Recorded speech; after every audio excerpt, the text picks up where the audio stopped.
Okay, I'm taping, friends. All right, thank you. We'll get started. Maybe she'll pop in or send us an email. Okay, so I figured we'd start with an icebreaker since it's the first meeting, but it has to do with the book, so I thought it was applicable. So the author Palliser describes his friend Bob, his colleague and friend, as having a humorous and calming personality. Is there anyone in your life that is that person for you?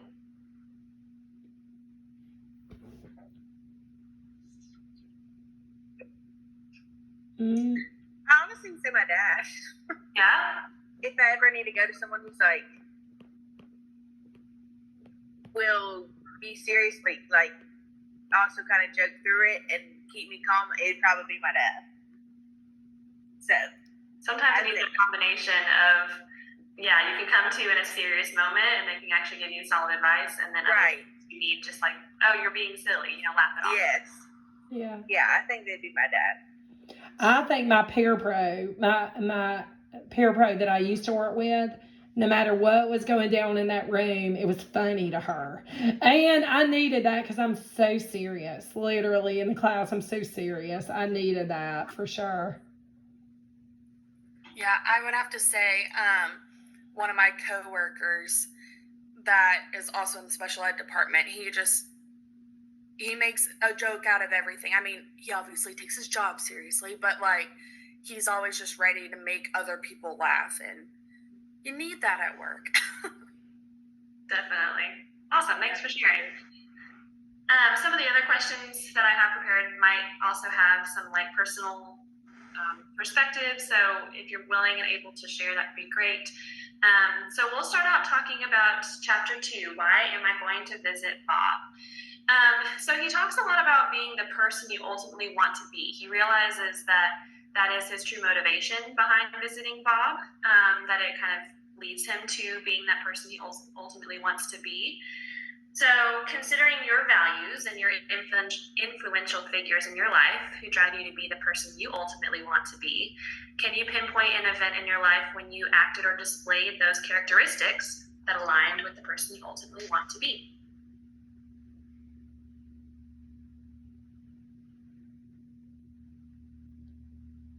For me, I always want to err on the side of kindness, right? Even though there's frustrating moments, I always like to try to frame my interactions with kindness first before jumping to anything like negative or jumping to conclusions.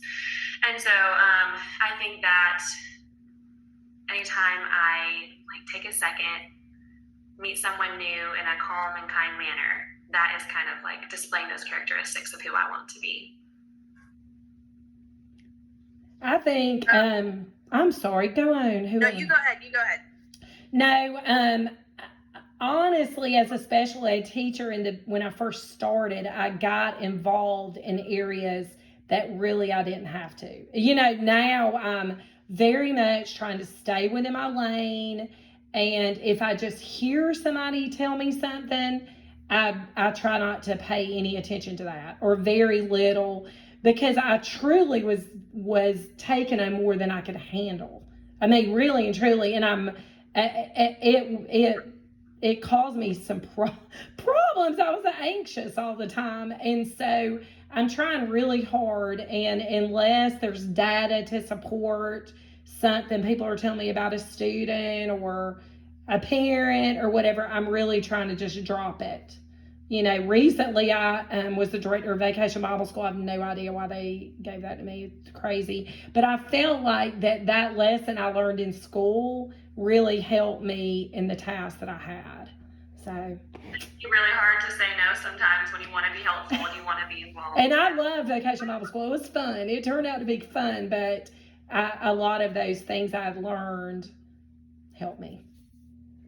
I would say I'm kind of the same way. When I first started, I was at a new school, and so I tried to do everything I could do, but it was overwhelming, and I couldn't handle it. So now, I mean, I learned a lot through that, but I think now I've kind of taken a step back, and people know, like, okay, she knows what she's doing, but don't throw too much at her, but that's just how I am. And I think it kind of helps that it helped me to be what I wanted to be and be the teacher I wanted to be, because I wasn't, I couldn't be the teacher I wanted to be when I had so much going on and was so overwhelmed with everything. So I think it definitely helps that now, I took a step back. So I need to take a page out of y'all's book. I also was thrown a bunch of things when I first started. I coached varsity football, sideline cheerleading, varsity competition cheerleading, and I run the entire program on top of my teaching job.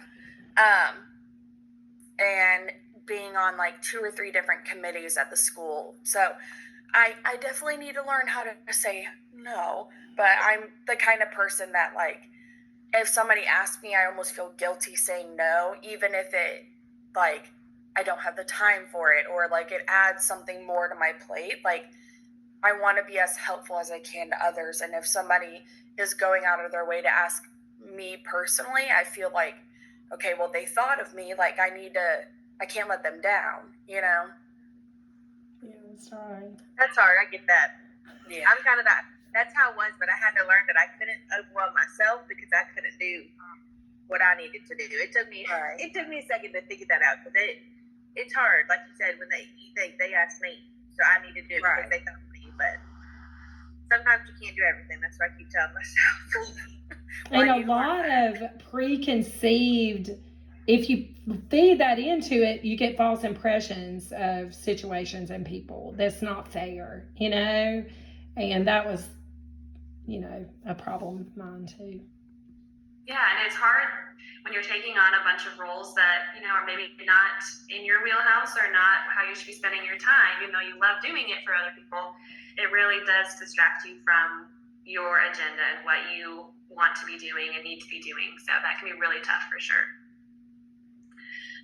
He goes on to talk more about this statement of it's all about the journey, not the destination, of getting closer to who you ultimately want to be. So what's your take on that statement? Do you think that applies in this situation? Do you agree or disagree on it's all about the journey, not the destination? It reminded me of that Miley Cyrus song, obviously. But as referring to being the person you ultimately want to be, what do you think?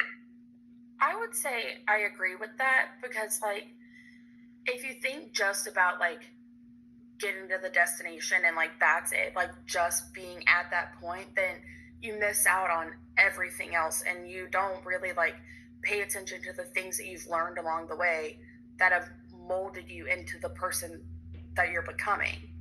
And so you don't truly learn anything. You just, like, snap your finger and you're there. And that's, I don't know, I don't think that's the best way to look at life. Yeah, there's a lot that comes from learning as you go. Okay, I see it. Yeah, I would agree. I mean, if we only focus on where we're going to end up, like she said, you're going to miss everything in between, and a blessing, you can miss a lot of things in between that you don't, you just didn't pay attention to because you were only worried about getting to the, the final, place that you were working for. So I think the journey is very important. I mean, as a special ed teacher, the small little things along the way are so exciting. It's what keeps you going.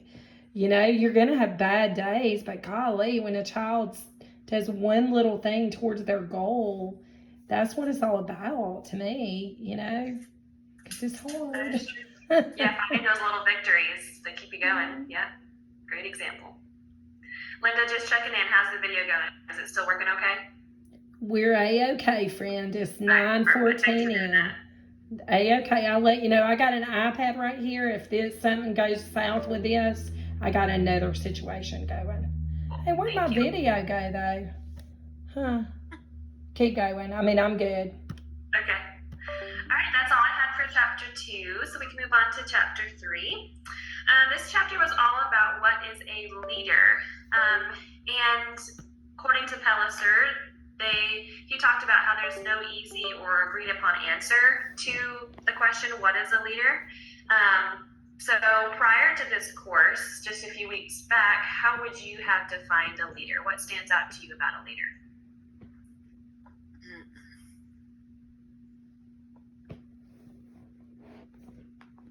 I often think of someone older than me. It doesn't necessarily have to be that way, but that's kind of what I think of, someone who has more expertise because they're older.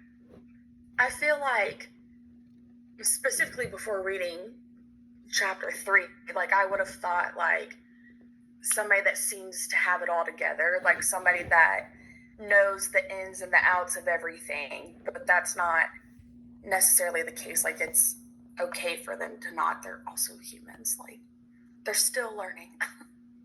Someone that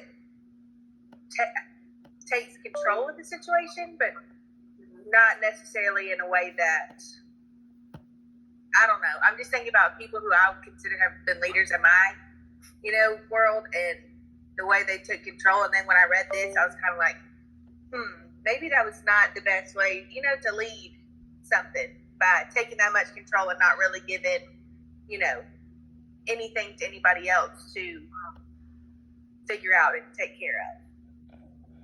Yeah, and that's definitely something I'm realizing as we read more about this material, this course, is it's not always right to have all the answers and be the most confident person in the room or whatever. Yeah. Right. Yeah. 100%. Yeah.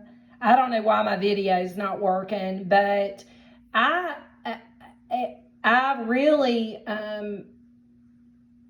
recognize if you're a leader and you look behind you and nobody's following you, then what kind of leader are you? Like, you may be all right, but if nobody's jumping on board with you, what's happening?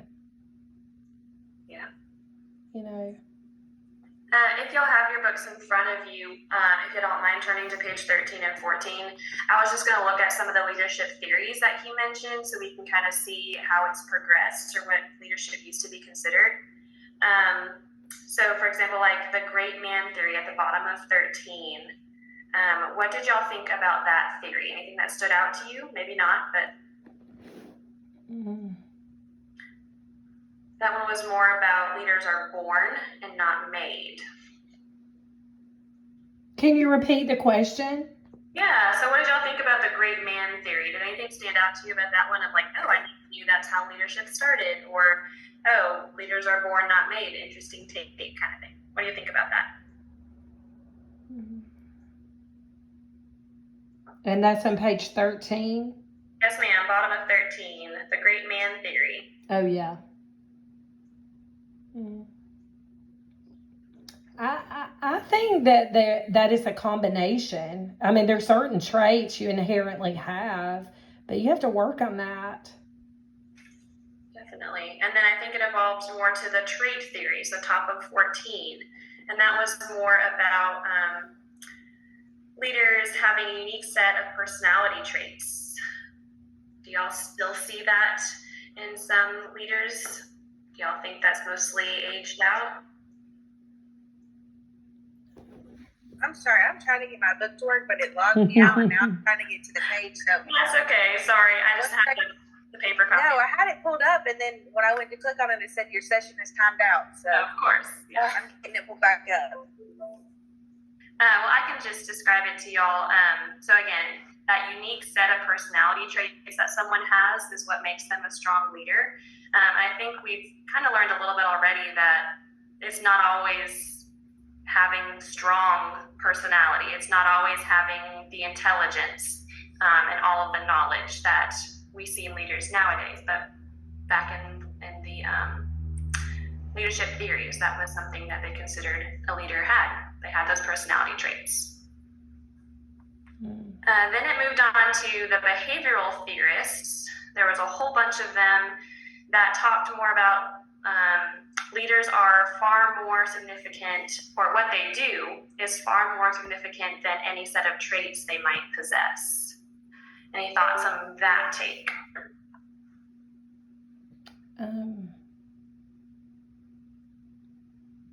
Well, I kind of did not buy into the theorist that the traits that they had were, almost in kind of aggressive, like, I don't know.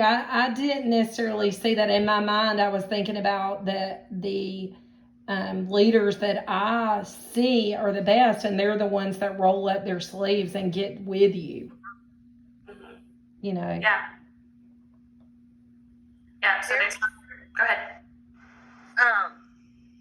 There was like a quote, it's like on page 15, about leaders, and it said leaders must help define a set of clear organizational values, encourage, that it's like kind of in the middle of the page. And I highlighted that because when I read that, I was kind of like, okay, you automatically think about people who've been leaders in your life and leaders you have now. And some of those sayings in there, I was kind of like, no, that's not really how, I saw these leaders because of how they handled certain situations or things like that. I don't know. That really stuck out to me because I highlighted and everything and thought, that put a whole new perspective of what a leader should be to me after reading that. Yeah, that ties into my next question. We'll go ahead and jump to that one. The bottom of page 14, there's a quote by Sir Giovanni. And he says that earning a leadership role or a leadership position comes through one's demonstrated devotion and success as a follower. So maybe you have experience stepping into a leadership role. Do you think, or have you seen a leader coming from someone who is a follower first? Do you have experience with that? Or is it someone who just kind of steps into leadership without following? I mean, I would say, like, in a sense, like any AAs or APs could be seen as followers of your principal. And then, like, if they step into a principal role, that's them learning. Or a department, like getting a new department chair. That's somebody that once was not in a leadership position, but is taking over that role and becoming the leader. Yeah. Every leader is a follower of somebody. Like our leaders in our school have our district admin, and you have to honor that position, as that, and then the admin has the state level or whatever. Everybody's a follower to an extent, as for sure in education, or you wouldn't have that job. I agree. Everybody has somebody that they have to, I don't want to say look at for the guidance piece, but fall under their leadership to be able to lead the other people. That's right. Yeah. This put a whole new perspective on how I think of leadership and stuff. Are you in leadership, Jenny? Say that again. Are you in leadership? Oh, no. We will stay where we're at. No, thank you. Are any of you? I mean, I saw your bios and stuff. It just refreshed my memory. No, I'm not. No, you're in SLP and you're DHH, yes. And I can't remember. Are you SLP too, Jenny? I just do Resource. Yep. And I'm DHH too. Stick with that. Yes. All right. I just have one more question for this chapter. So looking at the selfless service of a leader. So there was a formula in the book, humility plus will equals a level 5 learner, and that was their top level of leader, excuse me. And that willfulness is defined by the organization succeeding through achieving its purpose and accomplishing its mission, right? So having that mission in mind. Walt Tobin also says in the book, leaders must find out what's important to others and then make it important to themselves. Again, thinking outside of you, thinking beyond you. Have you observed this style of leadership in a work setting or just personally? Maybe you have observed a leader who leads a little more selfishly and doesn't have that greater mission in mind. Share some examples about that. Mm-hmm. I've had all kinds of leaders personally. I've had all kinds, and I don't see it until I move away from it in retrospect. Things they did well and things that, maybe were weaknesses of theirs, but that's the same as myself too. I don't see it until I move out a little bit. I definitely Yeah. say, and go ahead. Go ahead. Sorry. Go ahead. You go. I was gonna say I agree with what Linda was saying. Like, my first principal was absolutely phenomenal. Loved working with him, and he moved up to the county office. And so one of our APs moved up to become our next principal, and their like leadership styles were just very different. Not necessarily like one was better than the other, but they were different. And so I saw it like helped me recognize a lot of things that I saw in my first principal that I really, really liked, and things in my second principal that I really, really liked that like the other one may not have done. Right. I definitely say when that leadership role is not there anymore, it really puts in perspective how they were as a leader. Because you might not necessarily look at it, during that time, like she was saying, but when they've taken, you're not in that role or they're not in that role and you're not seeing the same things, you kind of look at it and compare, but you don't want to compare, but compare to the next person or, whoever you're looking at then and think, man, I wish, it was still this way, or I'm glad we've changed to this, or things like that. I think if a principal leads in a way where, they take the time and effort out of their day to make sure the teachers feel recognized and the teachers feel uplifted, that is more about that outpouring of leadership rather than, oh, I can't do that. That's not going to work. It takes too much of my time. We'll have to do that another time. Like if they kind of put that off for selfish reasons, then you don't see a lot of followers trusting in them because they're not being listened to or responded to. So that's an example I thought of. If you see the principal really going out of their way to do things for those who are following them, I think you see more success that way. In one of our materials that I'm not sure if it was the book or one of the additional resources, it must have been in the book. It must have been, because he said, I know I went into a meeting. I was listening to everybody asking these essential questions, but I already had in my mind the way I wanted this to go.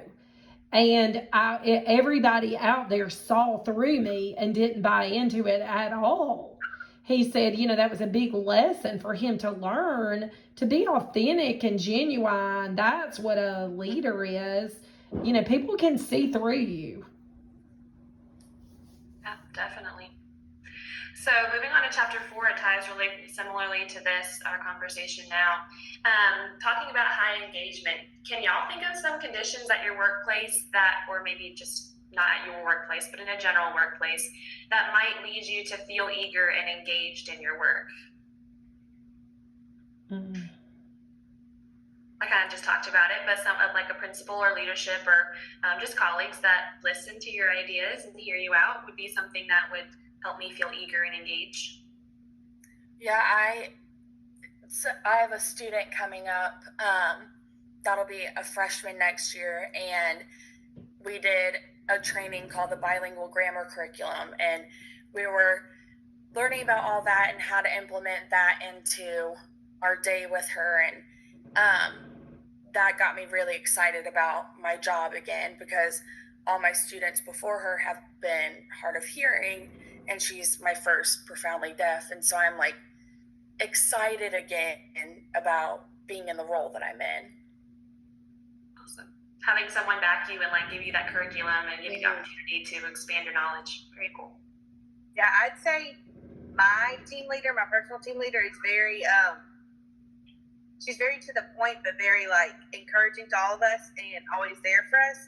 And I'd say that definitely helps, just because we were all, unfortunately for her, we were all new at one point when we came to her. So she was, the one we had to go to because we were all new.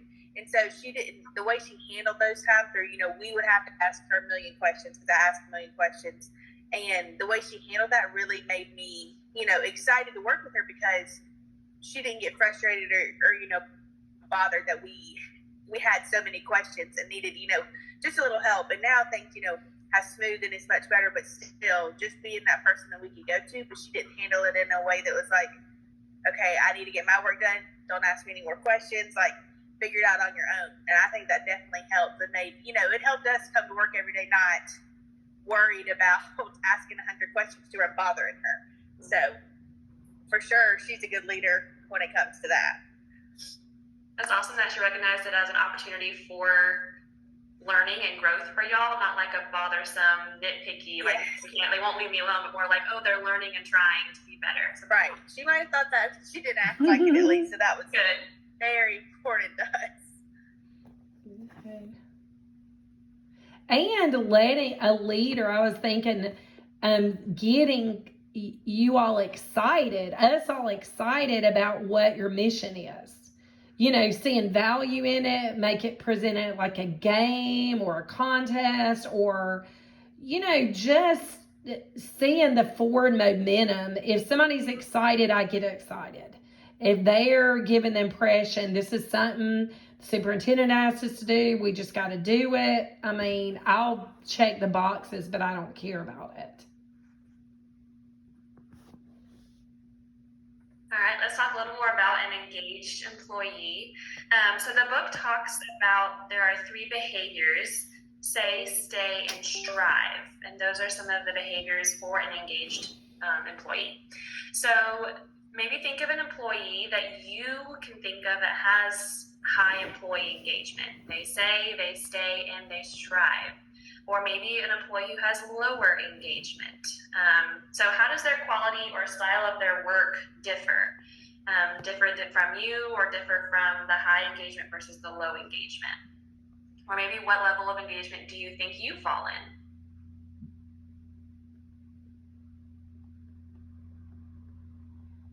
in?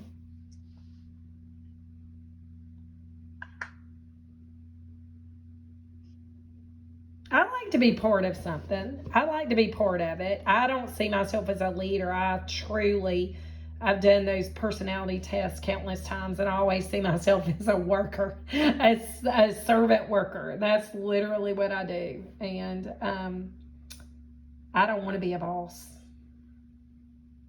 I don't see it. I respect it. I respect the qualities they have. It's a lot harder than you think it is. You know. Yeah, it's for everyone. Go ahead. I'm reading the refresh my memory on the stay, and strive, and I'm like thinking to myself, like, am I that way? You know, like, I mean, always we're gonna get frustrated and not be positive about something. That's just life, you know. Right. Something's gonna bother us at work. You know, something you thought a child might, you know, get to that goal and hadn't quite got there, and you're going to get frustrated. But I think to myself, do I speak positively? Like, do I take into, you know, am I that way? Kind of self-reflecting a little bit on, like, you know, do I always put in the extra effort? Do I, you know, things like that. It's a good way to look at it. Yeah. Kind of self-reflect on that. Yeah. I think you don't always have to display these 3 things, right? Not always. But if it's your overall attempt, I think that counts. Right.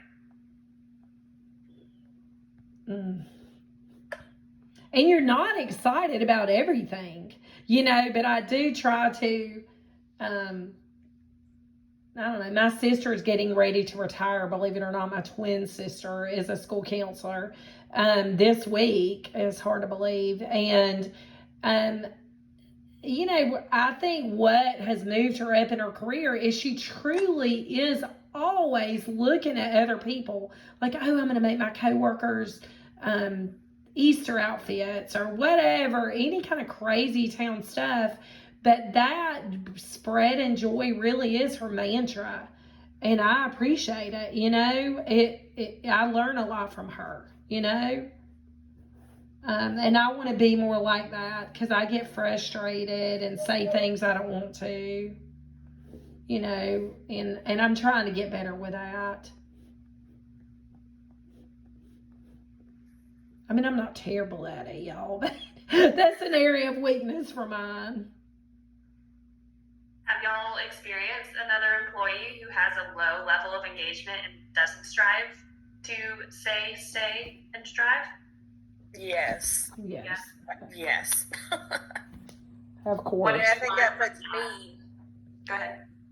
makes me not be positive. And this sounds bad, but like you don't want to be like, oh no, here they come again. Like, what are they going to complain about now? What are they going to say now? But sometimes that is your first reaction because that is all that they, you know, typically tend to do.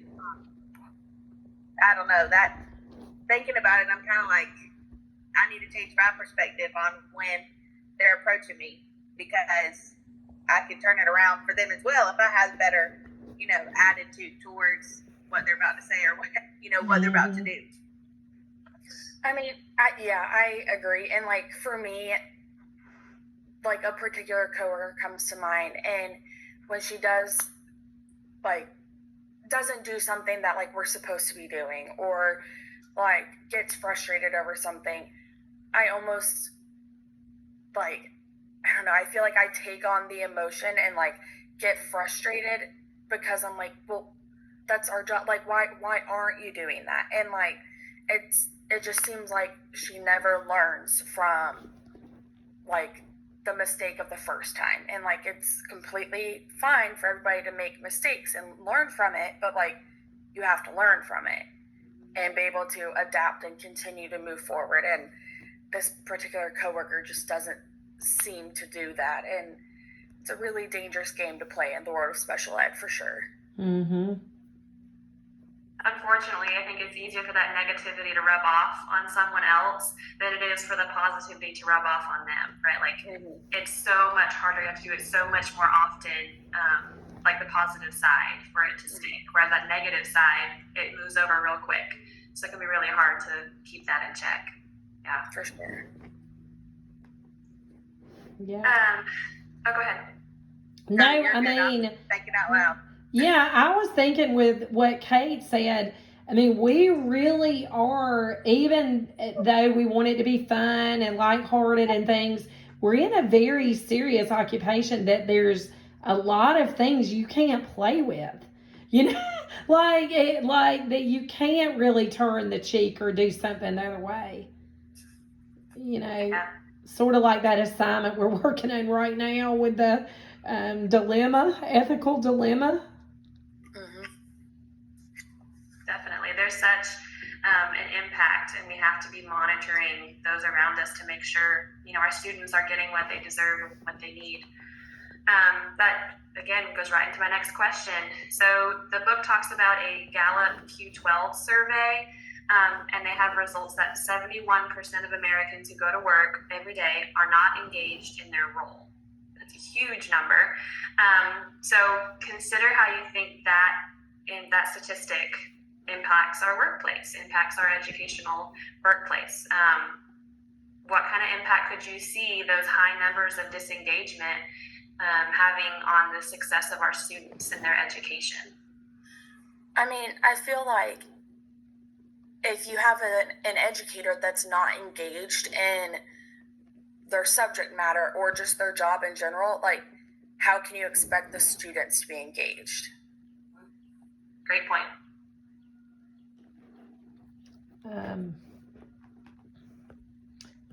Yeah, I mean, that's true. And you have to, every day, you have to be on it. You know, like, that's something else to consider too. Like, every day, you know, I don't know. I'm trying to launch on my iPad too, to see if you can actually see me. But if you can't, sorry, y'all. It might have something to do with me videoing the same time as I got all this other stuff going on, you know? Anyway, I'm here. You can hear my mouth. But Kate, I definitely agree. Like, a lot of the time you hear teachers, one of their more frequent corrections in their classroom is pay attention or, you know, engage with us. that kind of thing. And it's difficult to ask your students to be engaged if you are not showing engagement. Right.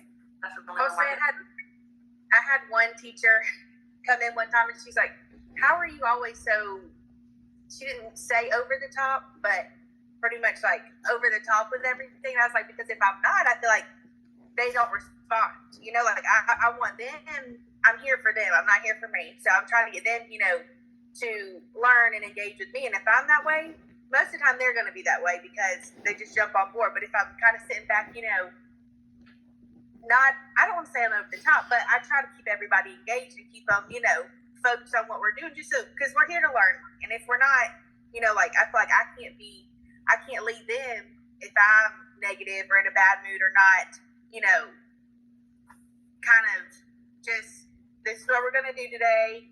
Everybody sit down, you know, things like that. So I will say, they didn't say over the top, but I feel like that helps, you know, trying to keep people engaged by, you know, being a little bit over the top sometimes does help. Yeah. Yeah, and it definitely shows that you care, right? You're putting forth that effort intentionally to show your students you care, that you're happy they're there, you're happy that they're learning with you. And the chapter goes on next talking about that impact of caring and how that is a huge part of leadership. So what do y'all think are some practical ways that we show care and affection to our students? Being respectful to their families and their, you know, their cultures and things like that, for sure. It's a great one. I'd say listening. I know a lot of times, you know, kids at the school I work at, like when they come in, like it's a safe place for them. And so being that listening, you know, and not trying to just say like, that's not what you need to do. Because I do work with some kids who have behavior, so not, you know, putting them down, but listening to what they really feel and, you know, trying to work through those feelings instead of just saying, you know, we can't hit this person just because they said such and such to you on the bus. Like really taking a step back and listening to their feelings and how they feel about stuff before jumping in and putting my own perspective on things. Yeah, giving them that time too. Yeah, I would say just simply like letting them know that you're you're there for them. You're an adult in the building that they can rely on, they can go to. That I feel like it's a lot more simple than we sometimes think it is. Mm-hmm. It doesn't have to be abstract lessons that use all these cool tools and tricks and apps and things, but really just, taking time to listen and be trusted and respected by them. I love that. Have you seen any outcomes or shifts in students or other adult relationships when you do show that caring aspect with them? Oh, yeah. For sure. I have a student that has had a lot of things going on, and just you can tell like besides myself, but like his teachers that like take the time to talk with him and like just learn about him and not all of the issues that are going on with him. Like he reacts so much better to them. He does better in their classes. Like he's more willing to open up and ask questions rather than just sit there and just let everybody else do all the brunt of it, I guess. Awesome. Yeah, I have a student who has some behavior things going on. A lot of it comes from home life. It just not having a stable home life. And I think once, you know, a lot of his homeroom classes were very nervous for him to come in there because they had only heard such negative things about him. You know, he tried to jump out the window, he broke the window, he did all this stuff. And I was like, but if you just listen to what he has to say and not, you know, stop doing this, don't do that. Like, he's a totally different child. And so I think when they realize, like, okay, it's going to be okay. We're just going to take a step back. We're not going to even think about those things that people have already told me, you know, are, you know, I don't want to say things he's done in his past, but he's a kid, you know, he doesn't necessarily know how to regulate his emotions. So we need to be there to help him do that and listen to him. And I definitely think he had a great year this year because I think I went in to the teachers, you know, when they automatically like, oh no, What's he gonna do? What's he gonna try to do? Is he gonna hurt so and so? I was like, I promise you, it's gonna be okay if you just listen to what he has to say. Like sit there and listen. Is he always gonna say, the right thing? No, but just go with it and form it in a way that makes it the right. And he had a great year. So, and he loved this year too. In the past, he didn't. Like he could tell all his teachers really did care about him, and he cried on last day he didn't want to leave. Like things like that. I think kids are way smarter than we think, and they can tell if you care or don't care. That's so right. it's very important, to be there for them, because you don't ever know what they're going through. That's right. Thanks for sharing. Yeah, that's really cool to see not only like his perspectives and his understanding of school change, but even like the peers and the other teachers like, oh, I should change my perspective. Yeah. All right, we just have 2 more chapters. Thanks all for all your contributions so far. Chapter 5 is titled, What Do I Care About? So in this chapter, it's a little more of the care side of things as well as your values. So the author, Pellicer, stated that, quote, people who don't care can never be leaders. Do you agree or disagree with this statement? I thought it was really interesting. I totally agree. It's a hard job to be a leader. If you don't care about it, I can't imagine you would be successful at that. You're on mute, Yeah. Katie girl. I was just, to go off what you said, like you can be a leader, but you probably aren't going to be a successful leader. Like you just said, you've got to have that care and passion to really lead well. Yeah, I don't want to say like never say never on something. Like I don't want to say like it just absolutely cannot happen. But like Linda said, like I can't imagine you could be successful if you don't care.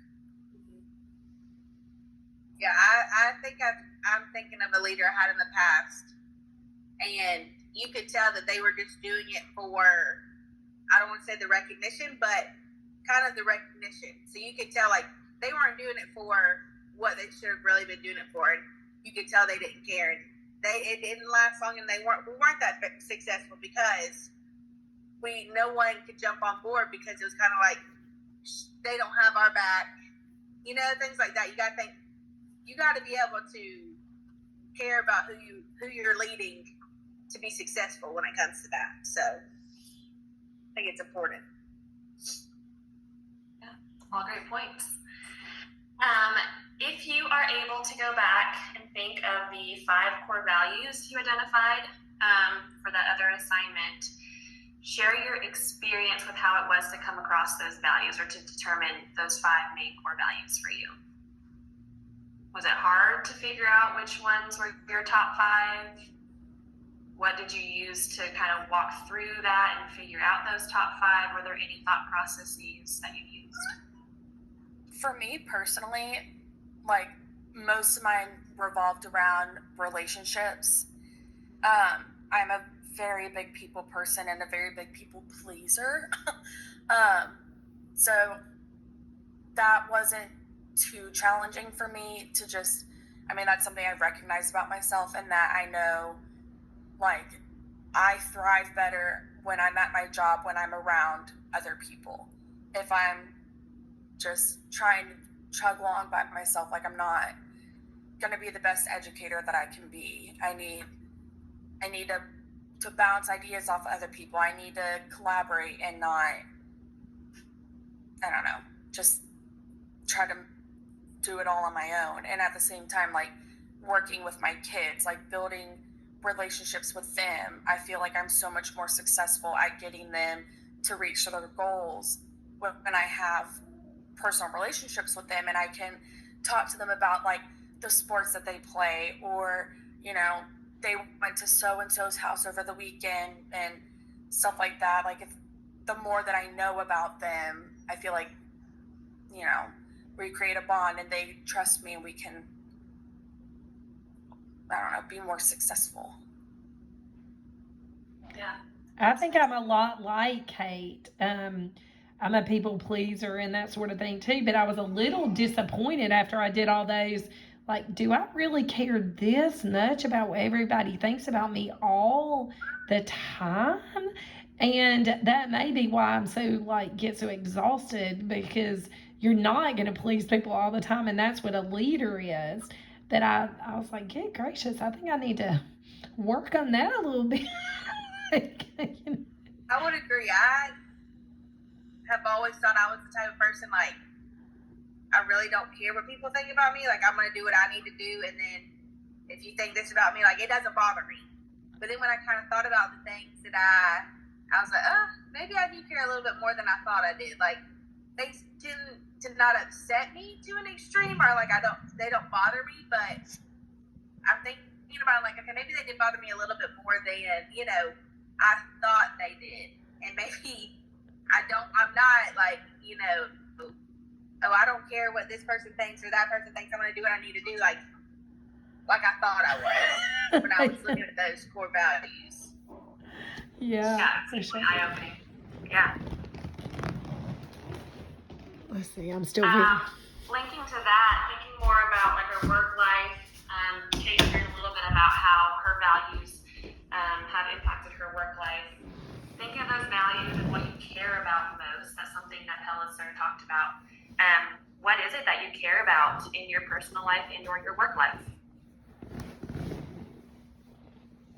I'm trying to give us. Okay. I would still say like my relationships with people. Like I value the friendships that I have, my family, and then for the work side, I value like the relationships I build with my coworkers, with my leaders, and with my students. I'd say when it boils down to it, mine is relationships too. I think one I put on there was being dependable. Well, in a relationship, in school, in anything, you want people to, know that they can depend on you and like be there, whenever. So I think mine really boils down to, those relationships and wanting to have a good relationship across the board with, everybody I interact with. I also, I have a full prayer life, and I fully believe and I have faith in prayer. And I realized that I was pleasantly surprised about this, that really when I have a decision to make at school too, even write my IEPs and things like that, I pray about it, like, Lord, help me see, do the very best I can and see their weaknesses and strengths. And that really is a core value of mine. Just faithful. I believe that things will work out. It's really great that we've kind of already noticed some of these strengths of ours, or the things we really lean into most, because we can build upon that, right? If we know relationships are one of our greatest things, or faith life we know is one of our the things we care most about, you can really lean into that as you interact with others, knowing, oh, this is what's important to me. Awesome. All right, we just have one more chapter. So this is chapter 6. Is titled, What Do I Believe About People? So this is more about the perception of others. And Pelliser opens the chapter talking about his experience working with inmates. So recall a time, or think about a time when a stereotype or like a predetermined idea or just obliviousness of someone turned out to be inaccurate. Are there any experiences y'all thought of where your interaction has changed because of you just didn't know, or you had some of those stereotypes?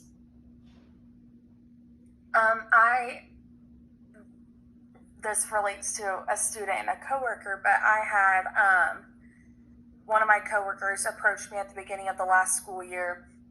She teaches AP Computer Science, so like not the easiest class in the world, and one of my DHH kiddos was taking her class, and she came to me and she was like, well, does he even know how to read? And I was like, well, he's in the 11th grade in a gen ed public high school. Like, yes, he can read.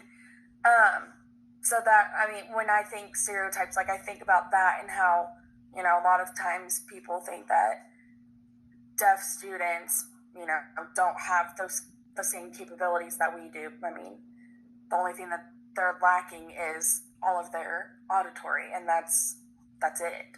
I mean, they may have other things, but hearing people can have that as well, you know.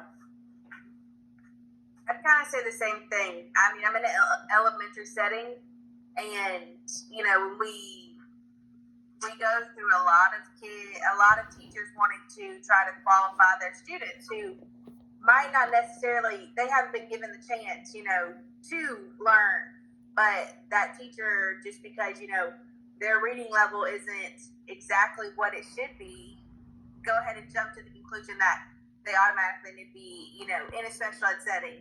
Whereas a lot of times they don't need to be. They're not, you know, they just need someone who puts a little bit more time into it, or, you know, takes the time. But at the beginning of the year, I mean, in the first few months, it's kind of like we go through so many teachers, you know, wanting to go ahead just because they're reading, you know, when they did those tests at the beginning of the year, it wasn't where it should have been. But kind of like a stereotype, like they automatically need to be in special ed just because their reading level wasn't this, or they were on a kindergarten level instead of a second grade level for math. Well, we can't jump to the conclusion that they automatically need to be, you know, receiving special ed services just because of that. And that happens way more often than it should. Teachers and parents get really frustrated when a kid doesn't qualify for special ed, or if they do qualify for special ed, it's not a magic pill. I mean, if you're in there a good setting, they would already be receiving those interventions through MTSS. You know, it's not a magic pill, and I think that's something that a preconceived misconception. I had a student at the beginning of this year. He's a fifth grader, and they had been, since I think first grade, his teachers have been, you know, saying to his parents, like, you know, we might need to do a little bit more. Well, finally they decided fifth grade that it was time. Well, I guess it was, he qualified in September. I guess after the first 9 weeks, his grades came back. And I mean, he qualified like midway through September. And his grades were not A's. And so mom wanted to have a meeting and say, you know, I thought this was going to help. Like, I thought he was going to have such and such and such. And I was kind of like, well, you know, like, it's a process. It takes time. We've been here a month. Like, you know, he's shown a lot of progress, but not necessarily, he wasn't an A student, a B student before. We're working our way there. Like, he's showing progress, but you can't just jump, you know. But that's kind of how mom and dad saw it. Was like, oh, he's in special ed now. He's going to make all A's, like, automatically. And it took, you know, at the end of the year, they were kind of like, okay, we understand. But it took time, you know, to change their perspective on it as well. Yeah, those are great examples of how we've seen perceptions of others around us just have to be tweaked a little, just educative, to make sure they have realistic expectations or accurate perceptions of others. Continuing on that topic, Pellister speaks confidently that most times leaders will find exactly what he or she is looking for. That's why it's essential for me to believe that everyone wants to do a good job. What do y'all think about that? Do you believe in that principle that everyone wants to do a good job? I would like to think that, but I mean, I feel like some people display that better than others. I'll put it that way. I agree. I think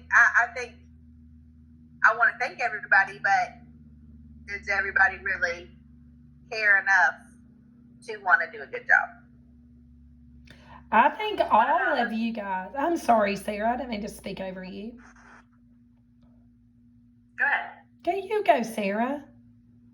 I was just going to elaborate, like, what about from the leader's side of considering that to look for that, right? If you're looking for failure, you're going to find failure. If you're looking for everyone to do a good job, you're going to find that. What do y'all think on that take?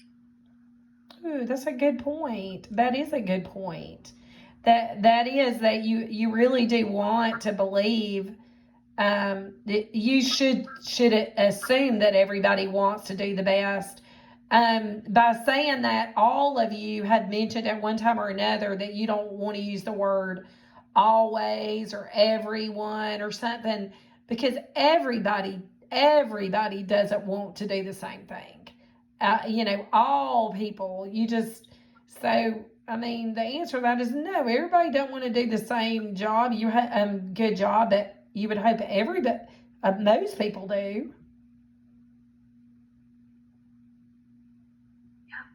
Very good point. All right, we can wrap up with this last question. It talks a little bit about his experience, or relates to the experience of his mail job when he was trying to get that route completed, and it was frustrating to him because he wasn't quite set up for independency yet after that first day of training. So if you were willing to share, maybe there was an experience where you weren't necessarily adequately directed or given support, and it led to frustration or failure, or maybe you consider, like, why would it be important to set up someone for their individual needs so they could be successful? Any examples about that? I'd say when I first started as a, special ed teacher, you don't necessarily know everything. I mean, especially when it comes to the paperwork side of things. Like, we don't really talk about that.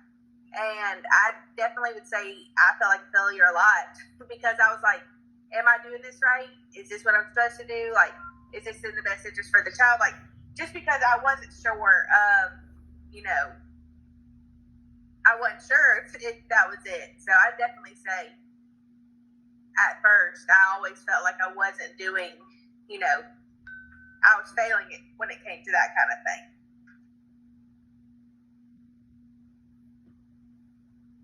I thought about the same thing as Jenny, what you said when I first became a SPED teacher. I said, oh my good gracious, I had such a wonderful mentor teacher that very much supported me and encouraged me and that sort of stuff. But I just beat myself up all the time, and you don't know what you don't know. Yeah, I think back to Jenny's example way back when of a leader who let her ask all the questions, because the leader might not know all that she needs to teach, every little detail. But if you're someone who's receptive to those questions, that kind of setting them up for success, right? All right, I think we're at time. Thank y'all for the discussion. That was a lot of questions, but you definitely shared a lot of great points. So thank you for doing that. I wonder if, there you are, Dr. Hallam. Yes. Yay. So I'm using my phone to video this because we couldn't record it because we're not the host. Got it. So that's why you see all these weird technologies going on in the screen. No. I wonder, well, maybe they're having issues with audio or something's going on. The 9 o'clock group actually called me at about 8:15, 8:30-ish, somewhere in there, saying that they couldn't find their group, like the link. And I was like, oh my gosh, I created the groups and everything, and then I never shared your link. So I am so sorry. That is completely on me. No. But I was like, well, let me log into theirs really quick and watch so that I can do the grading and whatever. But no, y'all did a great job. Great conversations about the topics. Especially, I think it was that last one where you were talking about does everybody really care about, like, the job that they do in some things? And as a leader, it's really telling if they've lost their passion for teaching. That sort of goes along hand in hand with that. But no, awesome discussions. When you guys go to log in next week, you'll log into your the one that Citrine, right? Y'all are Citrine. I'm trying to remember my brain. Yes. It'll be one just for your group. It'll automatically record and you'll be good to go. But thank you for trying to go that extra step as well to get it to record. And y'all will be fantastic. Thank you again. Do y'all have any questions for me while you've been moving through the course? No, I enjoy it. Okay. I will let you get on with your Monday mornings. But yeah, great discussion. So I was glad I could pop in. Thank you. Thank you. Thank you. Bye, everybody. Bye-bye. Bye.